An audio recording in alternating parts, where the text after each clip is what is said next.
Lord of the Mysteries. Chapter 1062. Teaching Online. Klein glanced at Leonard and smiled. The targets aren't demigods. They've only lived to this day due to some sort of influence. This is also the secret I wish to discover through dreams. He deliberately emphasized the word lived. Without waiting for Leonard to respond, Klein continued. The aristocrat from the fourth epoch is a member of the Zoroast family. You might be able to use his dream to learn more about Pallas Zoroast. Old man's descendant. Leonard's heart stirred as he looked forward to the proposal that Klein raised. Although he had gotten along rather well with Pallas Zoroast, and gradually built some trust in this angel, he still held the most basic level of vigilance against him. After all, he was an outsider who lived in his body. At that moment, Klein added, For now, don't mention this matter to Pallas Zoroast. Do you think I'm such an unreliable person? Leonard grumbled inwardly as he replied, There's no need to remind me. Seeing that Leonard had agreed, Klein smiled and said, Get me a few drops of your blood when you return. This is necessary to explore the dreams. He didn't specifically mention how to give the blood to him. After all, Leonard knew at least two methods. Firstly, he could sacrifice it to Mr. Fool and request that he bestow it to the world. The other was to summon the messenger of mysterious origins and place the blood inside a bottle, sending it over with a letter. Blood. Leonard subconsciously repeated the word. In mysticism, one's blood was an important item. It was best not to give one's blood to others, otherwise they might die without knowing the reason. Sometimes death wasn't the most terrifying outcome that could happen. After a brief moment of hesitation, Leonard nodded. When will the exploration begin? Klein was prepared for this question as he replied. Late Sunday night, close to midnight. He wanted to give Miss Justice time to converge her spirituality and familiarize herself with her abilities. All right. Leonard didn't say anything else. Following that, Klein seriously explained skills in sophistry so that the dear poet knew how to pacify his grandpa after returning. After returning to the real world, Leonard was deliberating over his words when he heard Pallas Zoroast's slightly aged voice. Why did your former colleague look for you? Is there anything that cannot be explained in a letter? Leonard adjusted his sitting posture and chuckled. He's afraid that the letter will be leaked. After all, it might involve that person. Just as he finished his sentence, Leonard inwardly mumbled, Of course, the most important thing is to be wary of you. What I see is equivalent to what you see. That person. Pallas Zoroast seemed to understand who he was referring to. Yeah. Leonard picked up a cup on the table and drank a mouthful of malt beer.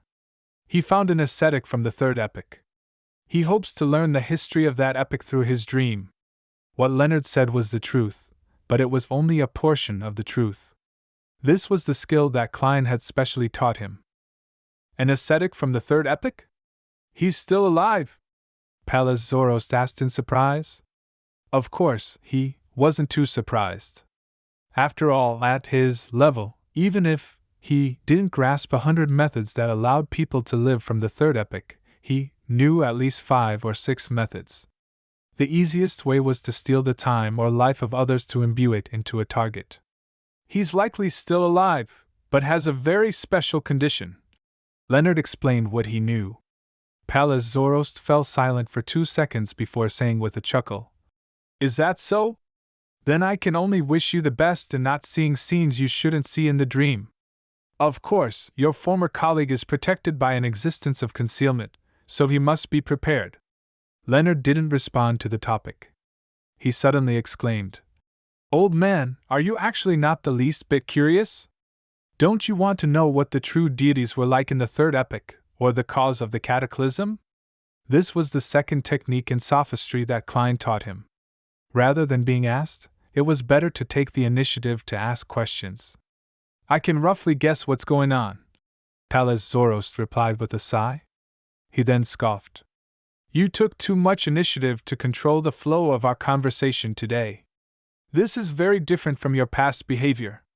This means that you have a secret you're hiding deep down. Not bad, it's much better than the past.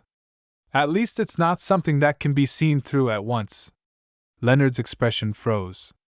Pelez immediately chuckled. See, I just gave it a try and you exposed yourself. You still lack training. Your former colleague is really TSK. Leonard could only respond with a dry chuckle. He put down his cup and leaned forward. He then picked up a silver ritual dagger and cut open a wound, causing a few drops of blood to drip out. Meanwhile, at Earl Hall's residence, Audrey was also holding a dagger with gems embedded in it. She was preparing to fulfill the promise of providing help for free. She moved the tip of the dagger towards the back of her hand. The pain is very mild. The pain is very mild. As she hypnotized herself, she exerted force and tore open a wound. It was currently impossible to tear her skin without using strength, even if she didn't reveal her dragon's scales. On Sunday night, after attending a ball, Klein returned to 160 Beauclund Street. He made up an excuse that he was feeling tired and needed to sleep early. In the wee hours of the night, he got out of bed, set up a ritual, and summoned himself. After some work, he sat in the seat that belonged to the World Gehrman Sparrow. He confirmed that once the summoning ended, he could use the gray fog's level and standing to forcefully extricate himself from Grozel's travels. At that moment, in front of him were 3 metal bottles and a silver mask. The former was filled with his, Leonard's, and Audrey's blood, while the latter was sacrificed by Miss Justice ahead of time. As she knew that Mr. Starr would be involved in the exploration of the dream this time, she planned on wearing lie the entire time to mask her face and avoid her identity from being uncovered. After examining it for a while, Klein made the hard-covered, deep brown Grozel's travels to fly out of the junk pile and land on the long bronze table. At the same time, he placed the unshadowed crucifix into his body. Following that, he pulled Justice Audrey and the star Leonard above the gray fog. 2 dark red beams shot up at the same time, forming rather blurry figures. Audrey and Leonard cast their gazes at the bottom of the long, model table and sized up the items in front of Mr. World. Then, their attention was drawn to the ancient book. Audrey's eyes darted around as she curiously asked, "Our exploration this time is related to this book?" "Yes, our targets are inside this book," Klein replied with a smile. "Inside the book?" Leonard asked in surprise. Even though he was a Red Glove, and had also read a large number of supernatural case files, he had never heard of communicating with characters in a book. Klein nodded slightly and said, "Yes, this is a magical book. Inside it, there is a world that was envisioned. What happens in that world becomes the book's contents." "Envisioned?" Audrey acutely grasped a key phrase, linking it to its synonyms.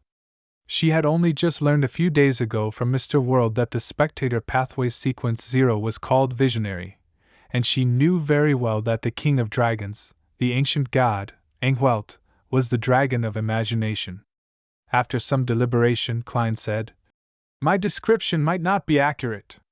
It might be an envisioned world or a true dream. The only thing I can confirm is that it was created by an ancient god from the second epoch, the dragon of imagination Enghwelt. I obtained it from Vice Admiral Iceberg. Ancient god's relic. It's no wonder that it can make a giant and elf from the second epoch, a third epoch ascetic, a fourth epoch human aristocrat, and fifth epoch Loanese soldier survive till now." Leonard came to a realization as he couldn't help but size up the World Gehrman Sparrow. He couldn't imagine what kind of experiences Klein had ever since he left Tingen. At this moment, Klein looked around and pushed the lime mask to Miss Justice as he said, "Let's head on in." "All right." Audrey put on the silver mask. Leonard looked around and nodded. "Okay." Klein immediately picked up the 3 metal bottles and poured out some of the blood inside, smearing it on the cover of Grozel's Travels. So this is what the blood was for. Just as this thought flashed through Audrey's mind, she saw a white snowy storm. Amidst snowflakes the size of down feathers and a biting cold wind, a city that was more than 15 meters tall stood nearby.